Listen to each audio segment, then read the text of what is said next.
Hey guys, thank you for chatting with me this morning, Jack. I appreciate that. Just wanted to send a quick video. Hopefully I can clear a couple of things up a little bit better anyway. As I mentioned to you on the phone, a lot of this is clear as mud to all of us, the whole situation that we're in. But first I'll give you a little history of what's going on with the situation on Hedge Lane. Of course, the tenants were expected to move in June. I think it was June anyway, that they were planning to move. Lauren was working with them to get them moved out. At that time, their daughter wound up with COVID, so they couldn't move at that time. In the meantime, in May, the Congress passed the CARES Act, and the CARES Act put a moratorium on evictions for 4 months. There were some caveats to it and things like that. I'm not going to go into details on what the caveats were, but nevertheless, we were kind of stuck there on an eviction anyway, so we weren't able to move forward on evictions there. Then we fast forward to what's recently happened since the CARES Act has expired. Then the Center for Disease Control put out a memorandum banning evictions across the country until July 1st. Now, we'll talk about what some of the caveats are to that. On the CDC ruling, which is what we're under right now, the tenant must sign an affidavit saying that they have COVID-related issues when it comes to being able to pay their rent. Under this affidavit, they also have to attest that they have exhausted all efforts to raise the money, either by government funds or charitable funds, friends, family members, borrowing money, things like that.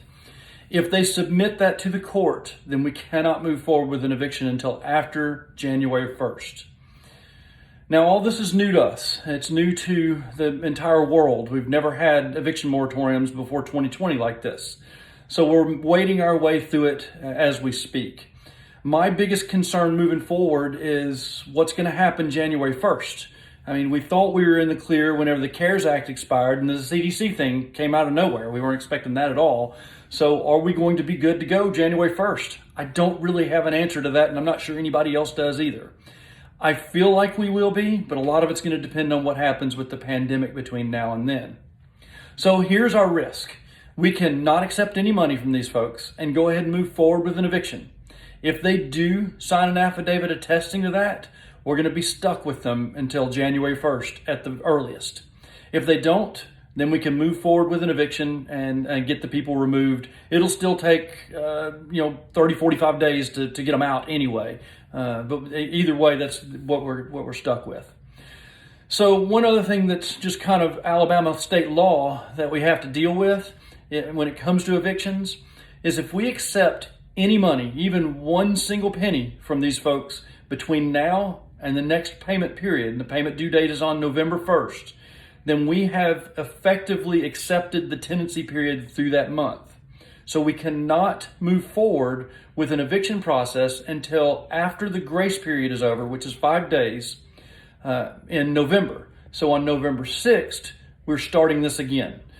Just so you know, we're very early in this process in the first place. Madison County courts just started letting us do evictions again just recently. We've already served a 7-day notice. We did that yesterday. So we're in the notice period right now to where that we can go get a detainer warrant to start the eviction process after that 7-day notice is up.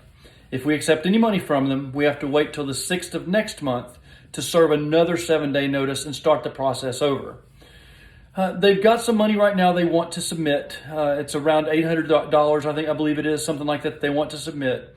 I told them they had to have certified funds if we were going to accept it. I have not told them we're going to accept it yet. If they do, then we have accepted the tenancy period moving forward through the 5th of next month. They've also agreed to start making bi-weekly payments to catch themselves up on this rent payment. My opinion, I think it is in your best interest to accept the terms of their offer as long as they maintain their terms. As soon as they do not, then we move forward in an eviction process again. We muddle this through to January 1 and we see what happens on January 1 then. It's completely up to you guys. You guys give me guidance what you want me to do from here, and we'll do what you want. I hope this helps. If you have any other questions, feel free to reach out to us. Thank you.